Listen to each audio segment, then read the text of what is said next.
Shalom teman-teman semua, ayo kita siapkan hati kita untuk memulai pengajaran malam hari ini, di mana minggu terakhir tahun 2021 ya. Kita mulai sama-sama menyembah Tuhan dulu yuk.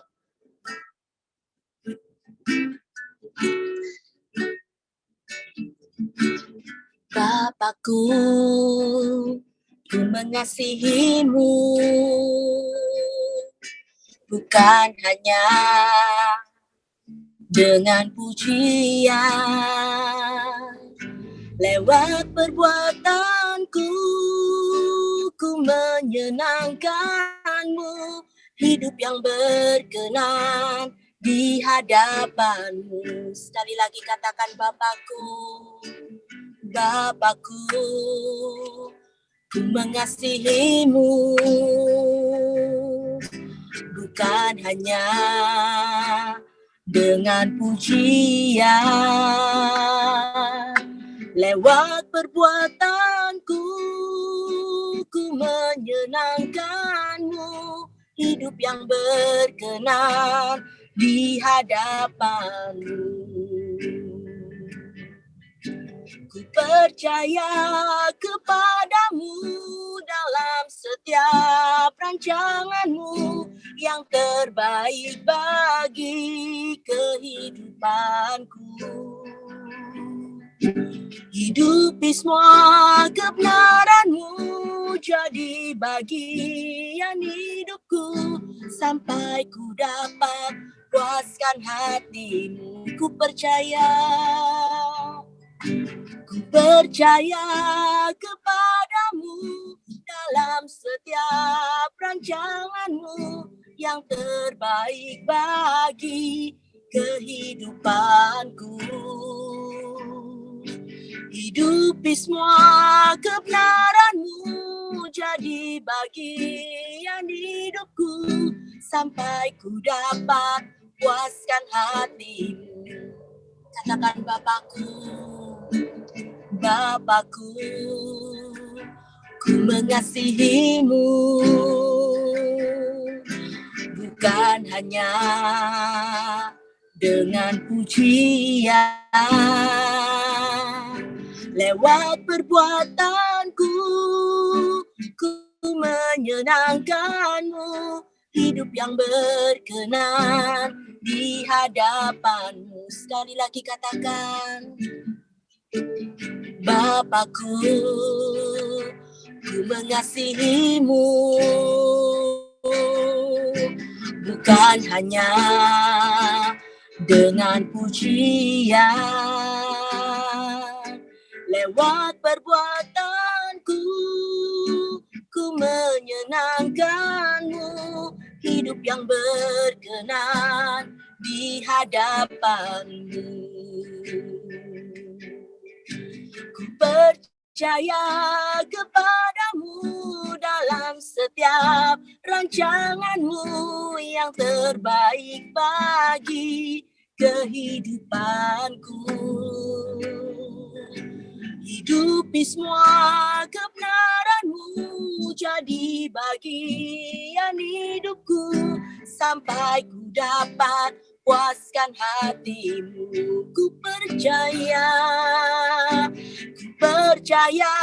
kepadamu dalam setiap rancanganmu yang terbaik bagi kehidupanku. Hidupi semua kebenaranmu jadi bagian hidupku, sampai ku dapat puaskan hatimu. Ku percaya kepadamu dalam setiap rancanganmu yang terbaik bagi kehidupanku. Hidupi semua kebenaranmu jadi bagian hidupku, sampai ku dapat puaskan hatimu. Sekali lagi katakan, ku percaya kepadamu dalam setiap rancanganmu yang terbaik bagi kehidupanku. Hidupi semua kebenaran-Mu jadi bagian hidupku, sampai ku dapat puaskan hati-Mu. Sampai ku dapat puaskan hati-Mu. Sampai ku dapat puaskan hati-Mu. Kami bersyukur Tuhan, sungguh Kau baik buat setiap kami Tuhan. Kami bersyukur Tuhan buat setiap kasih setia-Mu bagi kami Tuhan. Tak ada yang bisa kami berikan untuk-Mu Tuhan, selain apa yang ada dalam setiap kami, hati kami Tuhan yang akan kami persembahkan Tuhan. Haleluya.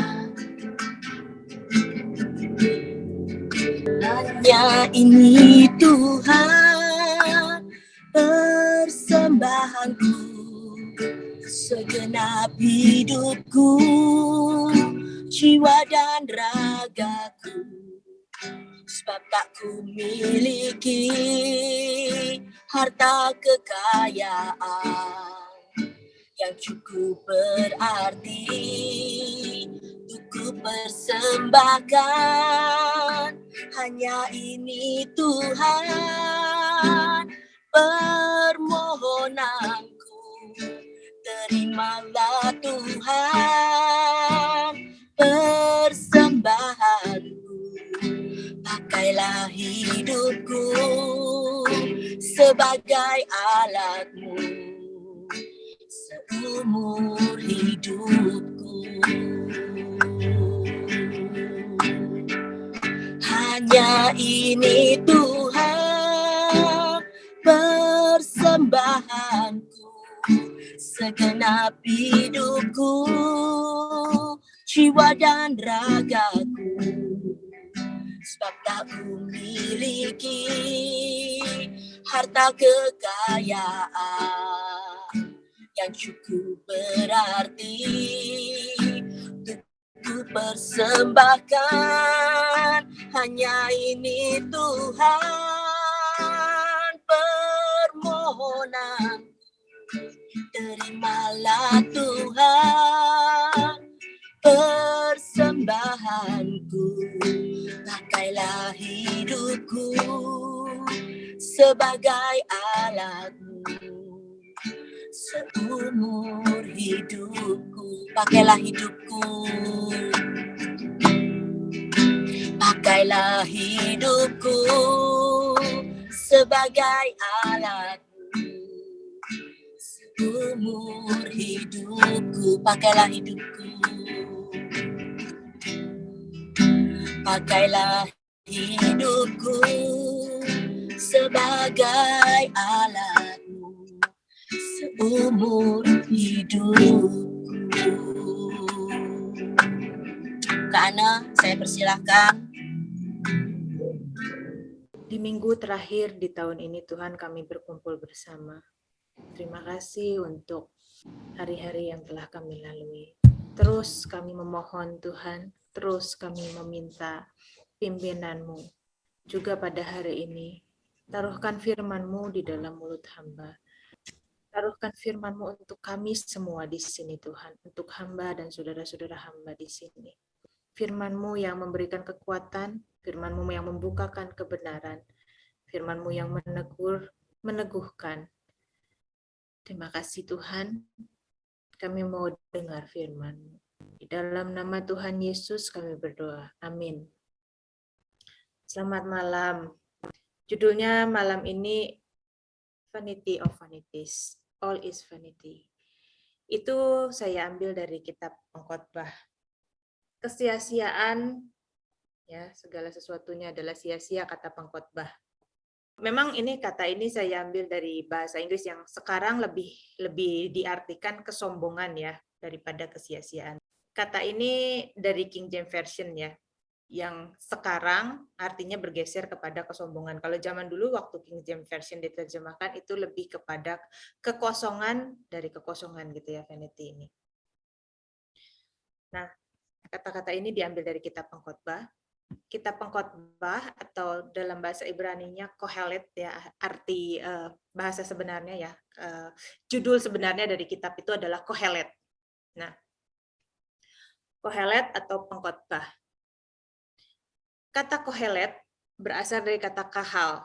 Kahal, ingat ya, Kak Suni pernah ajarkan kata kahal. Kahal itu artinya jemaah, atau di dalam perjanjian baru itu jadi eklesia atau gereja. Maka nggak heran kalau dalam bahasa Inggris kitab ini diberi nama Ecclesiastes. Asal katanya Kohelet ini adalah kahal, yang artinya adalah jemaah atau kumpulan orang. Jadi Kohelet ini adalah pemimpin dari jemaah atau pemimpin dari kumpulan orang itu. Atau juga bisa jadi pengajar. Nah, di Pengkhotbah 1 ayat yang ke-1, inilah perkataan pengkhotbah anak Daud, raja di Yerusalem. Kata raja atau kata melek dalam pasal 1 ayat 1 ini tidak selalu berarti raja ya, raja pemimpin ya negara ya, tetapi juga bisa berarti penasehat atau konselor. Nah, penulis kitab ini diyakini sebagai Raja Salomo. Itu adalah penafsiran sebelum abad ke-19. Tapi mulai abad ke-19 banyak penafsir-penafsir yang mendalami bahasa asli dan mendalami sastra Ibrani lebih memilih bahwa penulis ini bukan berasal dari zaman Raja Salomo, ya. Tapi orang Yahudi yang kembali dari pembuangan, yang mengambil kisah hidup Raja Salomo, kemudian mengkhotbahkan itu, kemudian mengambil pelajaran dari kehidupan Raja Salomo itu. Oleh karena itu, Kohelet ini, kalau dikatakan dia adalah raja di Yerusalem, maka kemungkinan dia bisa jadi dia adalah penasehat raja di Yerusalem, atau juga bisa jadi dia adalah orang bijaksana yang memiliki bukan kelas yang kecil ya, bukan di pedesaan gitu, tapi di Yerusalem, di sebuah kota. Berarti dia seorang filsuf, seorang pengajar yang diperhitungkan. Nah, ini latar belakang kitab ini. Saya tidak akan berlama-lama, kita akan masuk kepada intinya tentang kesia-siaan. Kalau kita membaca pengkhotbah, kitab pengkhotbah, seolah-olah isi kitab ini pesimis terhadap kehidupan, ya. Tetapi kita akan melihat apa sih inti dari isi kitab pengkhotbah ini. Ada dua ungkapan yang sering muncul dalam kitab pengkhotbah ini, yaitu kesia-siaan, kata kesia-siaan, dan kata di bawah sinar matahari. Intinya adalah nggak ada sesuatu yang berarti di bawah matahari ini ketika hidup di dunia ini. There is nothing under the sun that is capable of giving meaning to life. Seolah-olah pengkhotbah ini menggambarkan bagaimana kehidupan Raja Salomo yang penuh hikmat, kecerdasan, kebijaksanaan, bukan cuma cerdas ya, tapi juga bijaksana, juga memiliki segala hal yang bisa dimiliki di dunia ini, tetapi hidupnya sia-sia. Hidup manusia itu sama, digambarkan sama. Pada akhirnya mati juga, gitu. Pada akhirnya itu dia tinggalkan juga. Nah, bahkan ketika si manusia ini sudah mencapai tujuan tertentu, sudah mencapai suatu kepuasan tertentu dalam hidup, toh akhirnya mati juga. Toh akhirnya semua ditinggalkan. Nah, itu sebetulnya isi dari pengkhotbah ini. Sebetulnya bukan sikap pesimis ya terhadap pencapaian apapun dalam kehidupan ini. Enggak. Ya, maksudnya bukan seperti itu. Nah, saya tidak akan menjelaskan pasal demi pasal, tetapi apa yang penting di sini yang bisa saya jelaskan secara singkat, saya akan ambil ya. Misalnya di pasal 1 ayat 12 sampai 18 ini dikatakan bahwa hikmat itu tidak dapat memuaskan, bahkan bisa menyedihkan. Nah, kalau kita lihat misalnya tulisan Salomo di dalam kitab Kidung Agung, ya, di situ dikatakan Salomo. Kalau di kitab pengkhotbah itu dia tidak mengaku sebagai namanya Salomo, tetapi seolah-olah dia Salomo. Dia tidak menyebut dirinya itu Salomo, gitu. Tetapi dia inilah anak Daud, gitu, keturunan Daud, raja di Yerusalem. Yang dia menggambarkan dirinya itu seperti sebagai Salomo. Tetapi di tulisan-tulisan Salomo yang lain, misalnya di Kidang Agung atau misalnya di Mazmur, ada misalnya Mazmur Salomo, Mazmur Daud gitu. Jadi jelas-jelas memakai kata namanya sendiri.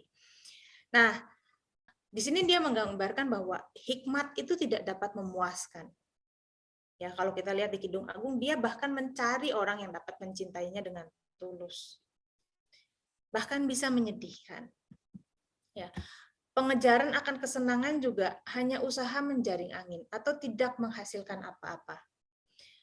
Jadi kepintaran, pencapaian prestasi apapun di dunia ini, entah itu kecerdasan, entah itu memiliki segala pengetahuan, ataupun juga memiliki segala kesenangan yang dapat dunia ini tawarkan, itu pada akhirnya menurut pengkhotbah adalah kesia-siaan. Ya. Salomo mencapai kekayaan yang demikian kaya ya, yang demikian tidak bisa tergambarkan ya pada saat itu, sampai perak pun dianggap seperti batu harganya di Yerusalem. Nah, Salomo yang demikian ya bisa mencapai kesenangan, pada akhirnya itu adalah usaha menjaring angin. Usaha menjaring angin itu maksudnya apa? Ya nggak dapetin apa-apa. Menjaring angin kan nggak dapetin apa-apa. Nah, apa maksudnya nggak dapetin apa-apa? Dengan kecerdasan, dengan kebijaksanaan, toh pada akhirnya kan kita bisa membaca tulisan-tulisan Salomo, hikmat-hikmatnya misalnya di kitab Mazmur, itu kan juga sebetulnya ada gunanya. Tetapi maksudnya pengkhotbah adalah pada akhirnya semuanya tidak berguna untuk kita, untuk diri kita sendiri. Karena semuanya akan ditinggalkan dengan kematian, semuanya akan dikalahkan, kita akan meninggalkan semuanya dengan kematian itu. Ya memang kita mewariskan itu kepada orang lain, tapi kita sendiri nggak dapat apa-apa. Makanya di pengkhotbah itu juga dikatakan, kamu mengumpulkan harta banyak-banyak dengan jerih lelah, kamu nggak tidur, dengan begitu jerih lelah, terus pada akhirnya apa? Ditinggalkan kan dengan untuk orang lain. Kalau orang itu pinter, kalau orang itu bodoh, kalau orang itu jahat, kalau orang itu boros gimana? Nah, semua jerih lelahmu itu sia-sia untukmu, untuk dirimu sendiri. Pada akhirnya manusia akan mati gitu, maksudnya seperti itu. Dan meninggalkan semuanya itu untuk orang lain. Hikmatmu kamu tinggalkan juga untuk orang lain. Hikmatmu, kecerdasanmu kamu tinggalkan untuk orang lain. Apakah kamu tahu orang itu bodoh atau berhikmat? Nah, gitu. Jadi tidak ada hasil kekal dari jerih lelah manusia. Jadi jerih lelah manusia ini tidak manusia itu bawa ke dalam kekekalan. Itu maksudnya ya. Bukannya sama sekali nggak berguna gitu. Ya bisa berguna untuk orang lain. Untuk orang lain. Tapi untuk si manusia itu sendiri, toh nggak ada gunanya. Nah, tetapi orang yang menikmati rezekinya di dalam Tuhan akan menemukan kepuasan. Jadi gini, ada orang yang kaya, yang berjerih lelah, gitu, mengumpulkan harta, tetapi tanpa Tuhan itu semuanya sia-sia. Tetapi ada juga orang yang hidupnya susah, gitu, tetapi dia mensyukuri dan menikmati rezekinya di dalam Tuhan, dan orang ini menemukan kepuasan. Sementara orang yang satu yang mengejar, yang berjerih lelah, dia nggak pernah puas. Orang-orang yang mengejar segala sesuatu yang dunia ini tawarkan, mengejar itu dan mencintai hal itu, memang nggak akan pernah puas. Coba kita kasih hal yang sederhana aja, misalnya gini. Ada orang misalnya sudah lulus S1, dia nggak puas, pengen S2. S2 dia nggak puas, pengen S3. Demi apa sih? Banyak yang hanya demi harga diri, kehormatan. Banyak yang sebetulnya hanya itu gitu. Ketika temennya sudah mencapai itu, bukan saya bilang salah. Enggak, kalau memang itu diperlukan, ya harus. Ya, misalnya sebagai pengajar, sebagai dosen, ya harus dong mengupgrade diri. Tapi kalau misalnya nggak ada gunanya, dia nggak mengajar, dia nggak jadi dosen, hanya untuk, ini loh, kalau temanku sudah segini, aku juga sudah punya gitu. Ada juga orang yang misalnya gini, dengan harta, awal bekerja nggak punya apa-apa. Dulu waktu naik kendaraan umum pengen pakai sepeda motor, sekarang udah punya sepeda motor nggak puas. Pengen kendaraan yang nggak kehujanan, punya mobil. Oke, punya mobil sederhana. Ya, yang harga 150 sampai 200 juta. Nggak puas, pengen beli yang 350. Lebih nyaman lagi.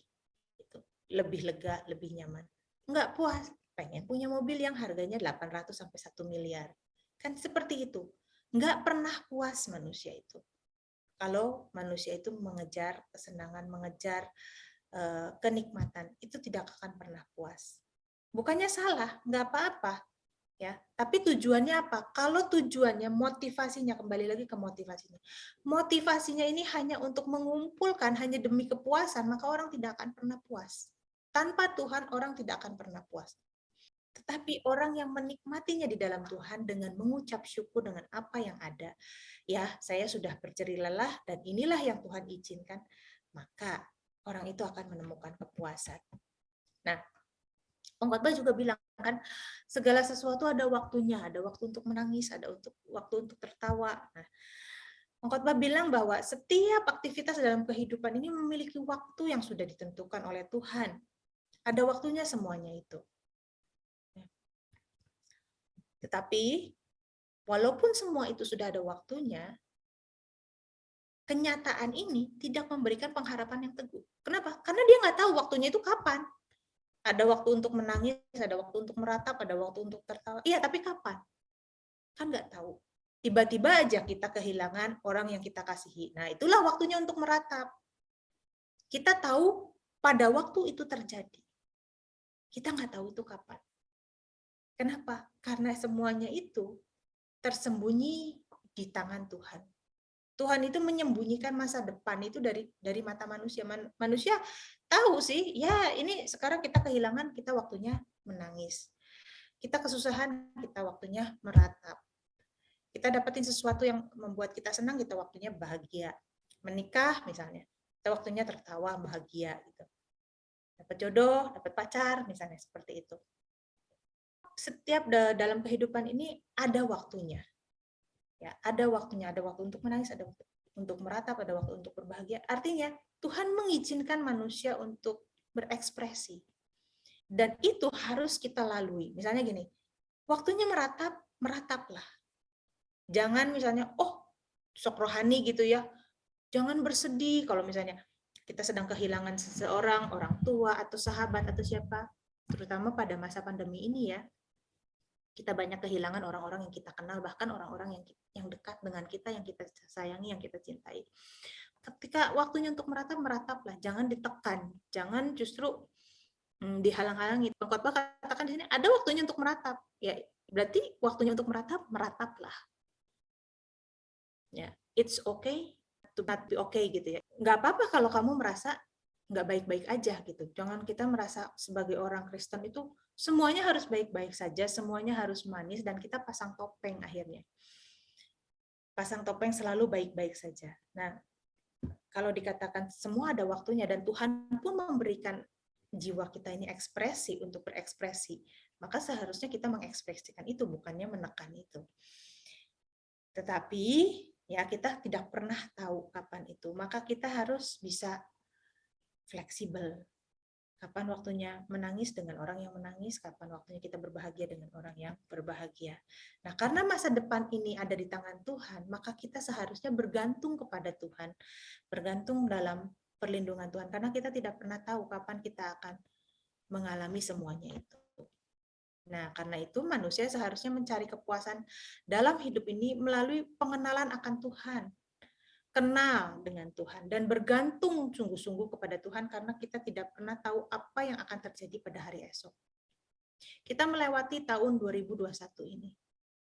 Dan mungkin ada beberapa dari kita yang lolos ya dari kesulitan ekonomi, lolos dari sakit COVID, atau sakit yang lain, kita lolos. Kita nggak pernah tahu sampai kapan umur kita. Tapi kalau kita sudah bisa diizinkan melalui semuanya ini, maka itu adalah kesempatan dari Tuhan untuk kita lebih sungguh-sungguh lagi. Ya, seharusnya manusia mencari kepuasan melalui pengenalan akan Tuhan dan bergantung sungguh-sungguh kepada Tuhan. Hidup benar, hidup takut akan Tuhan.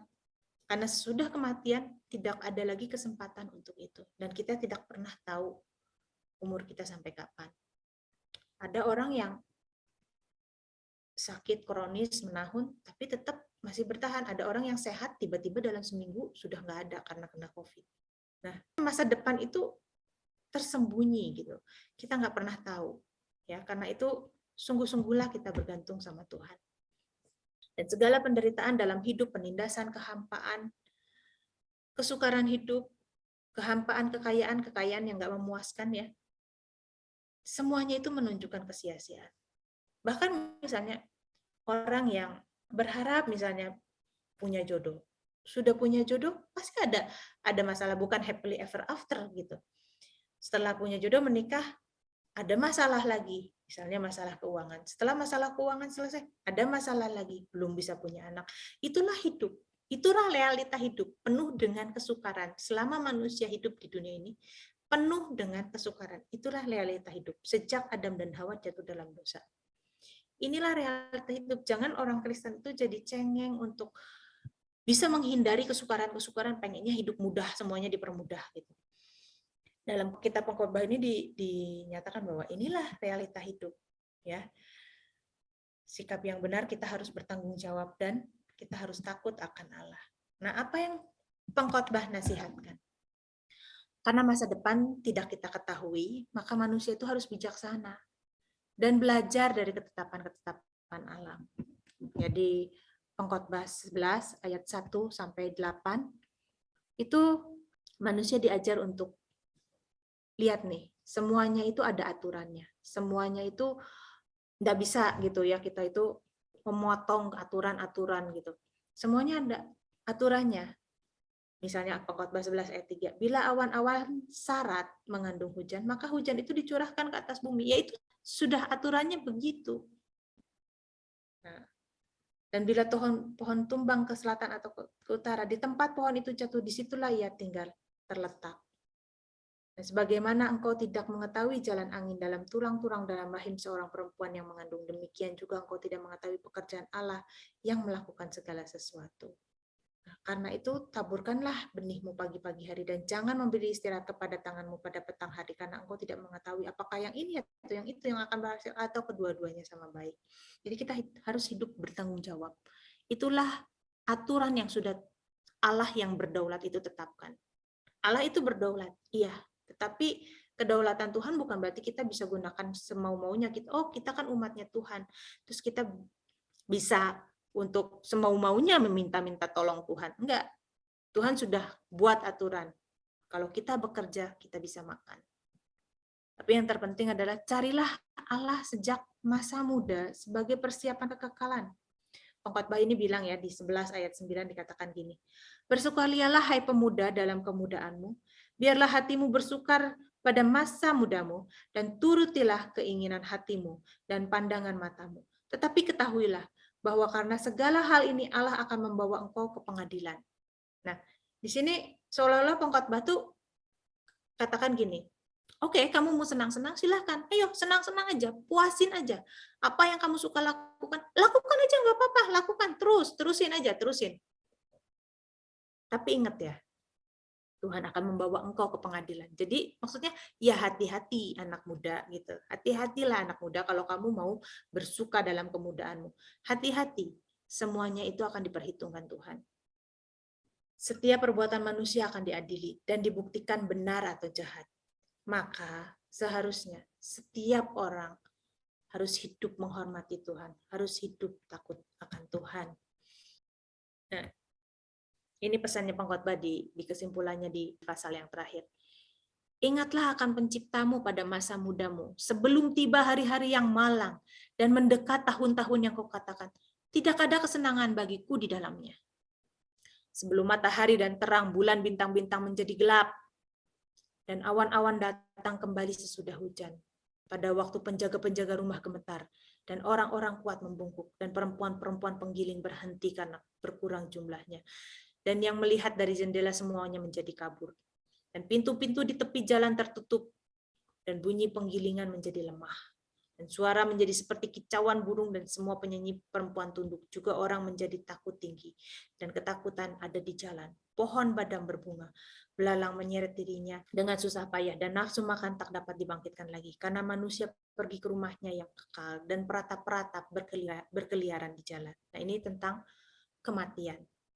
Sebelum rantai perak diputuskan dan pelita emas dipecahkan, sebelum tempayan dihancurkan dekat mata air, dan roda timba dirusakkan di atas sumur, dan debu kembali menjadi tanah seperti semula, dan roh kembali kepada Allah yang mengurniakannya. Kesia-siaan atas kesia-siaan, kata pengkhotbah. Nah, Bapak, Ibu, Saudara, rekan-rekan yang dikasihi Tuhan, hidup baru memiliki arti jika Tuhan menjadi pusat kehidupan kita. Segala susah payah di dunia untuk menikmati hidup akan sia-sia jika tidak ada Tuhan di dalamnya. Adalah sebuah kebodohan apabila seorang mengukur kebahagiaan hidup dari apa yang dimiliki atau diperolehnya di dunia ini. Dan kebanyakan manusia itu seperti itu. Mengukur kebahagiaan hidup, mengukur keberhargaan dirinya, mengukur kepuasan dirinya dari apa yang diperolehnya di dunia ini. Tetapi semuanya itu tanpa Tuhan tidak akan membahagiakan. Semuanya itu tanpa Tuhan tidak akan memuaskan kita. Nah, kembali lagi saya ingatkan tadi ya. Di akhir tahun ini, selama hari-hari setahun ini, refleksi kita ya. Apa yang kita kejar selama hidup kita di tahun 2001 ini? Apa yang sudah kita kejar? Apa yang sudah kita capai? Apakah kita semakin dekat dengan Tuhan? Mungkin kita akan bersyukur ya, kita disembuhkan, beberapa orang disembuhkan, beberapa orang juga diluputkan dari pandemi ini, beberapa orang dipelihara Tuhan dari kesulitan ekonomi, bisa dilalui semuanya walaupun dengan ya sangat pas-pasan, tapi kita tahu bahwa seluruh dunia pun mengalami hal yang sama dan kita melihat orang-orang yang mungkin lebih sukar dari kita kehidupannya. Ada orang-orang yang putus asa ya, sampai akhirnya melakukan hal-hal yang bodoh gitu.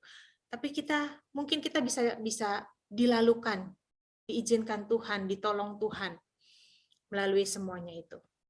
Nah, kita bisa bersyukur untuk hari-hari yang bisa kita lalui itu.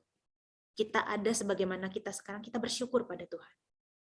Kita bersyukur, kita berterima kasih sama Tuhan. Tetapi pertanyaannya, apakah Tuhan puas dengan hari-hari di tahun 2001 ini? Apakah Tuhan puas dengan melihat kehidupan kita di hari-hari? Kita bisa bersyukur dengan pertolongan Tuhan. Tetapi bagaimana perasaan Tuhan melihat kehidupan kita? Kita bisa melihat ke belakang di tahun 2001 ini dan kita bersyukur dengan hari-hari itu. Dengan pencapaian-pencapaian yang bisa kita capai. Dengan keluputan-keluputan yang Tuhan berikan dalam kehidupan kita. Tapi pertanyaannya, bagaimana dengan Tuhan, sikap Tuhan, pandangan Tuhan tentang kehidupan kita? Tuhan memberikan kita kesempatan untuk hidup, meluputkan kita di pandemi ini. Nah, apakah ke depannya hidup yang telah Tuhan berikan ini, apa yang akan kita lakukan? Apakah untuk bersenang-senang, menyenangkan diri kita sendiri? Kecenderungan manusia adalah seperti itu. Ketika manusia ya datang pada Tuhan, Tuhan, aku perlu ini, menganggap Tuhan adalah sumber untuk senang, untuk meminta-minta apa yang diinginkan ya, bukan yang dibutuhkan. Ataukah kita mau menuruti keinginan Tuhan untuk menyenangkan hatinya? Bukan Tuhan dipakai untuk menyenangkan kita, tetapi sesungguhnya harusnya kita yang menyenangkan hati Tuhan. Nah, selama ini apakah kita mempergunakan waktu yang ada untuk menyenangkan hati Tuhan? Dimulai dari hal-hal yang sederhana. Ketepatan dalam berpikir, ketepatan dalam berbicara, ketepatan dalam bertindak, ketepatan dalam merespon. Contohnya hal itu. Ketepatan dalam kita memakai media sosial, memakai mulut kita, memakai mata kita, telinga kita, waktu kita. Contohnya itu. Apakah kita mempergunakan waktu-waktu itu untuk menyenangkan Tuhan? Ataukah sibuk dengan masalah-masalah dunia, mencari kepuasan diri kita sendiri yang sesungguhnya itu adalah tidak pernah memuaskan? Apakah kita sibuk dengan waktu kita berduka dan pusing dengan masalah-masalah yang Tuhan sebetulnya nggak pusing di situ. Berduka dengan masalah-masalah yang Tuhan sebetulnya nggak berduka di situ. Tadi dikatakan ada waktunya untuk berduka, ada waktunya untuk tertawa. Mungkin Tuhan bilang, ini waktunya kamu untuk tertawa, tapi kita berduka, pusing dengan masalah-masalah, khawatir dengan masalah-masalah yang sebetulnya tidak perlu kita khawatirkan. Sebaliknya, ketika Tuhan ingin kita duduk dan berduka bersama dengan teman kita yang berduka, kita sibuk dengan urusan kita sendiri.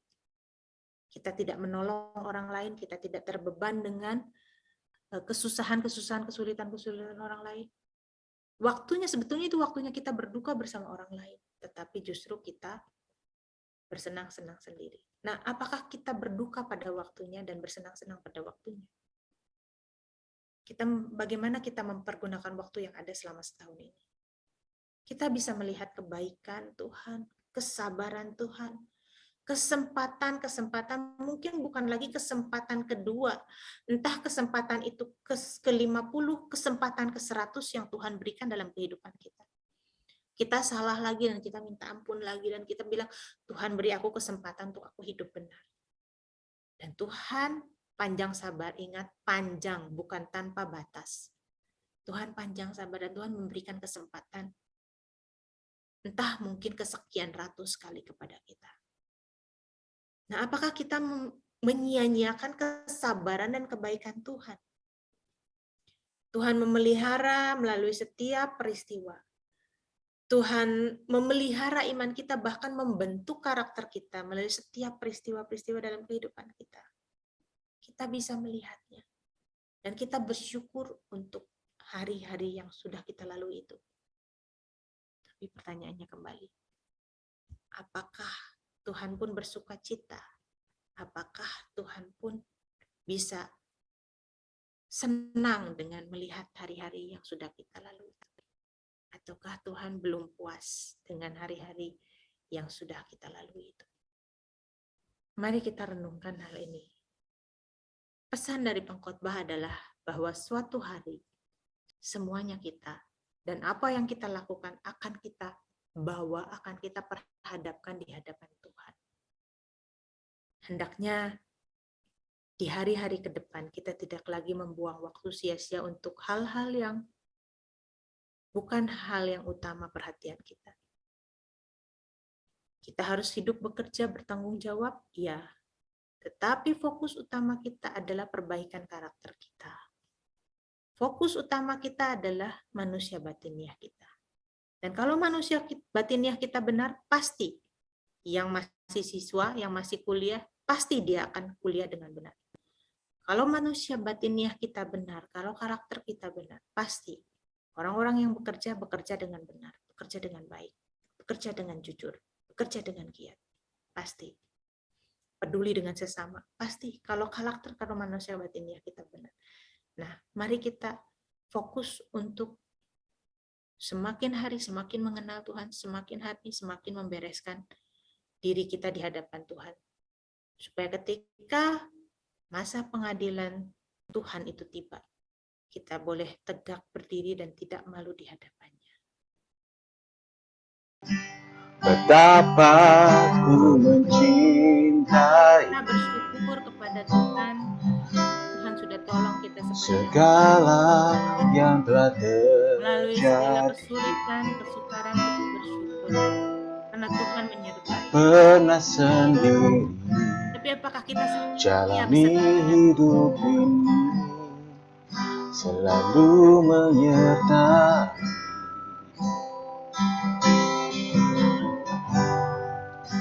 Betapa ku menyadari di dalam hidupku melalui setiap peristiwa-peristiwa yang terjadi dalam hidup kita, kita bisa melihat bahwa Kau selalu memberi untuk membawa kebaikan. rancangan terbaik oleh karena kasih.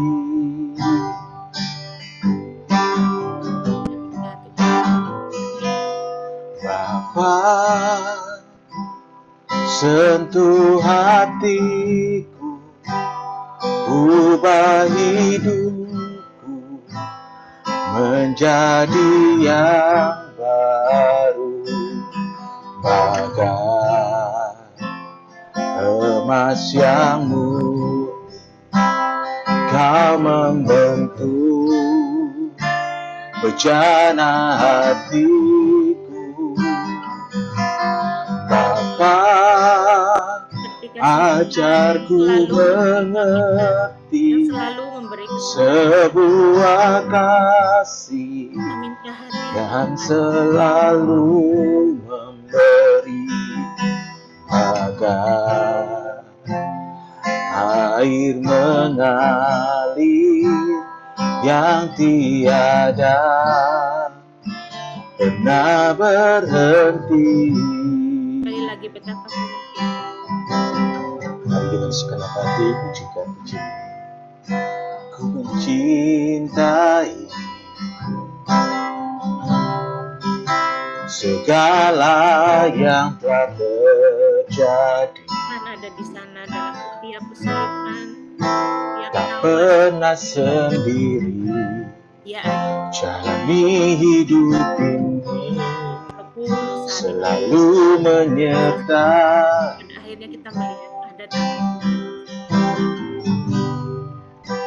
Betapa ku menyadari semua yang Tuhan izinkan itu adalah demi di dalam hidupku ini,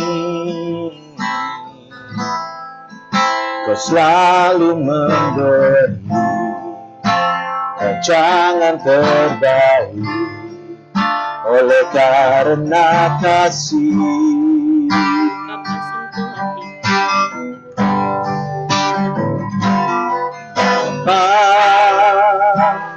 sentuh hatiku, ubah hidupku menjadi yang baru, bagai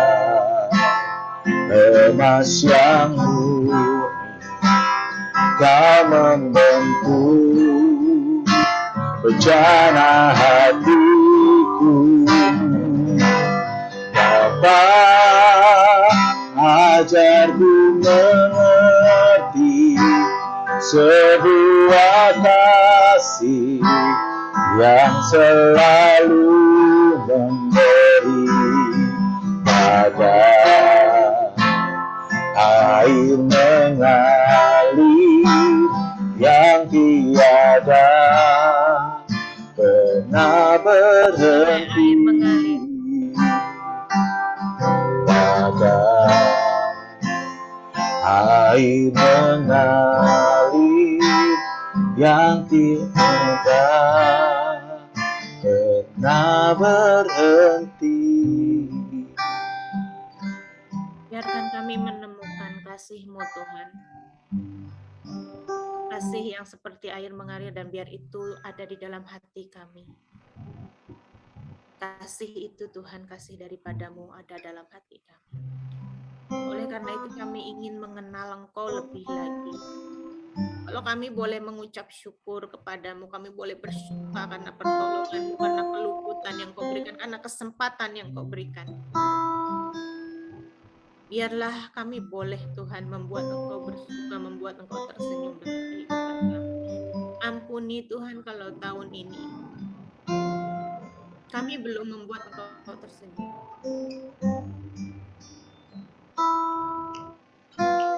Ampuni kalau tahun ini kami masih banyak mengecewakan Engkau.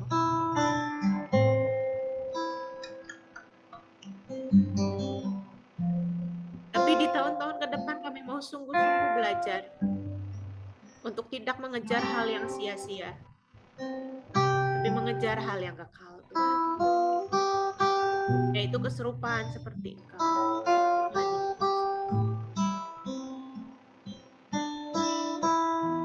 Terima kasih untuk penyertaan-Mu dalam tahun ini. Cukupan yang Kau berikan, keluputan yang Kau berikan. Terima kasih. Ajar kami untuk terus melekat kepadamu. Di tahun-tahun yang akan datang kami tidak bisa melihat Tuhan apa yang akan terjadi di depan, tapi kami melekat kepadamu. kami mau semakin menghormati Engkau, semakin takut akan Engkau, dan semakin taat kepada, agar hatimu pun bisa disenangkan dengan kehidupan kami. Terima kasih Tuhan, di dalam nama Tuhan Yesus kami berdoa. Amin.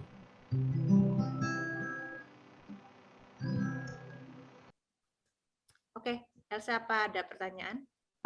Bukan pertanyaan Kak, tapi pernyataan dari Pak Yohan. Karena pengkhotbah ini mengingatkan kita akan bahaya kedagingan manusia yang membawa kepada kesia-siaan jika tidak didasari dengan takut akan Tuhan. Tapi di sisi lain, terkadang kita yang belum mengalami kepuasan dalam daging jadi mengejarnya. Seperti itu. Ya, betul sekali Pak Yohan. Ini kitab pengkhotbah ini sebetulnya kan ditulis itu jauh sebelum zaman PB ya. Tapi di sini mereka itu sudah punya pandangan akan bagaimana nanti pengadilan nanti di hadapan Tuhan, bagaimana nanti di kekekalan. Mereka tuh udah punya pandangan seperti itu, walaupun mereka itu belum ada penebusan dari Tuhan Yesus, tapi mereka sudah memahami, oh ini nanti ada pengadilan terakhir dan kita harus mempertanggungjawabkan semuanya, gitu. Itu yang luar biasa tuh, seperti itu yang saya lihat. Iya. Lalu ada pernyataan lagi dari Kak Lukas Yosua. Perjumpaan pribadi dengan Allah dan alami hikmat yang luar biasa, bahkan tidak menjamin seseorang dapat mengenal Allah. Bahkan Salomo juga mengalami kesia-siaan. Iya, harus disertai takut akan Tuhan. Salomo katakan gini, permulaan hikmat adalah takut akan Tuhan. Nah, ketika Salomo mulai tidak takut akan Tuhan, apa yang terjadi? Dia mulai melakukan hal-hal yang tidak berhikmat, seperti misalnya dia ikut dalam penyembahan kepada ilah-ilah bangsa-bangsa lain, istri-istrinya. Ya, jadi permulaan hikmat adalah takut akan Tuhan. Dan hikmat ini sebetulnya kita harus tahu ya bahwa hikmat ini satu berasal dari takut akan Tuhan, tetapi yang kedua hikmat ini juga bisa diperoleh. Coba kalau kita lihat kearifan lokal bangsa-bangsa di Indonesia ini ya, itu punya kearifan lokal yang luar biasa loh, yang penuh hikmat, yang penuh kebijaksanaan. Nah, itu sebetulnya hikmat juga bisa dipakai dan bisa diwariskan gitu dari generasi ke generasi. Tetapi hikmat yang tertinggi diperoleh dari takut akan Tuhan.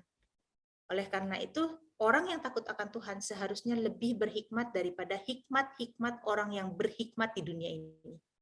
Pasti seperti itu. Jadi jangan bilang bahwa permulaan hikmat takut akan Tuhan, oh hanya orang yang takut akan Tuhan saja yang berhikmat. Bukan. Orang-orang yang tidak mengenal Tuhan pun punya hikmat, tetapi hikmat yang tertinggi bisa dicapai oleh orang yang takut akan Tuhan. Gitu. Oke, kalau nggak ada pertanyaan, kita bisa tutup dan sampai ketemu tahun depan. Oh iya, kita doa bersama dulu ya, Bapak Ibu Saudara, sahabat Nine. Kita berdoa, kami bersyukur bisa bertemu pada hari ini. Dan kami juga bersyukur bagaimana perlindungan-Mu, penyertaan-Mu yang ajaib sepanjang tahun. Terima kasih Tuhan, kami ada di ibadat terakhir di bulan Desember terakhir di tahun 2021. Kami bersyukur untuk penyertaan-Mu yang ajaib. Ada banyak hal yang sudah terjadi nyata bagi kami, perlindungan, penyertaan, dan berkat Tuhan bagi kami semuanya. Di dalam nama Tuhan Yesus, Tuhan dan Juru Selamat kami, kekasih jiwa kami berdoa dan bersyukur. Amin. Tuhan Yesus berkati, selamat malam.